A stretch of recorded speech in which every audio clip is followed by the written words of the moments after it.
ಪ್ರೀತಿಯ ಮಕ್ಕಳಿಗೆ ಸ್ವಾಗತ. ಹಿಂದಿನ ವಿಡಿಯೋದಲ್ಲಿ ನಾವು ಕನ್ನಡ ವರ್ಣಮಾಲೆಯನ್ನು ಚೆನ್ನಾಗಿ ಕಲ್ತ್ಕೊಂಡ್ವಿ ಅಲ್ವಾ. ಈಗ ನೆಕ್ಸ್ಟ್ ಲೆಟರ್ನ ಕಲ್ತ್ಕೊಳ್ಳೋಣ. ಹಿಂದಿನ ವಿಡಿಯೋದಲ್ಲಿ ಗ ಅಕ್ಷರನ ಹೇಗೆ ಬರೆಯೋದು ಮತ್ತು ಅದಕ್ಕೆ ಒಂದು ಸ್ಟಾರ್ಟ್ ಆಗುವಂತಹ ಒಂದು ಪದವನ್ನು ಕೂಡ ಹೇಗೆ ಬರೆಯೋದು ಅಂತ ತಿಳ್ಕೊಂಡ್ವಿ. ಇವತ್ತಿನ ವಿಡಿಯೋದಲ್ಲಿ ನೆಕ್ಸ್ಟ್ ಅಕ್ಷರ ಯಾವುದು? ಮಹಾಪ್ರಾಣ ಘ. This is the letter Gha. Welcome to everyone. In this channel we will learn how to write Kannada Varnamala letters and words.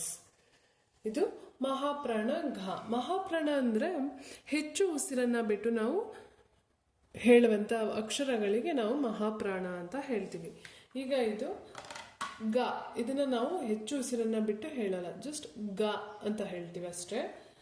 ಅದನ್ನು ನಾವು ಅಲ್ಪ ಪ್ರಾಣಾಕ್ಷರ ಅಂತ ಕರಿತೀವಿ. ಇದು ಮಹಾಪ್ರಾಣಾಕ್ಷರ ಘ. ನೀವೇ ಗಮನಿಸ್ಬೋದು, ಘ ಅಂತ ಹೇಳಿದಾಗ ಉಸಿರನ್ನು ನಾವು ಹೆಚ್ಚು ಬಿಡ್ತೀವಿ, ಹಾಗಾಗಿ ಇದನ್ನು ಮಹಾಪ್ರಾಣ ಘ ಅಂತ ಹೇಳ್ತೀವಿ. ಘ ಇಂದ ಪ್ರಾರಂಭವಾಗುವ ಪದ ಘ, ಅನುಸ್ವಾರ ಟೆ. ಘ ಅನುಸ್ವಾರ ಟೆ, ಘಂಟೆ. ಘ ಘಂಟೆ, ಘ ಘಂಟೆ.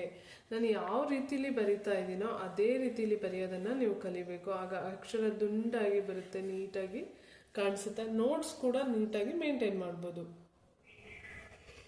ಸೊ ಕನ್ನಡ ತುಂಬ ಈಸಿ ಇದೆ, ಅರ್ಥ ಮಾಡಿ ಕಲ್ತ್ಕೊಳ್ಳಿ. ಆಗ ಕನ್ನಡ ಕಷ್ಟ ಅಂತ ಅನಿಸೋದೇ ಇಲ್ಲ, ತುಂಬ ಈಸಿ ಇದೆ ಅಂತ ಅನಿಸುತ್ತೆ.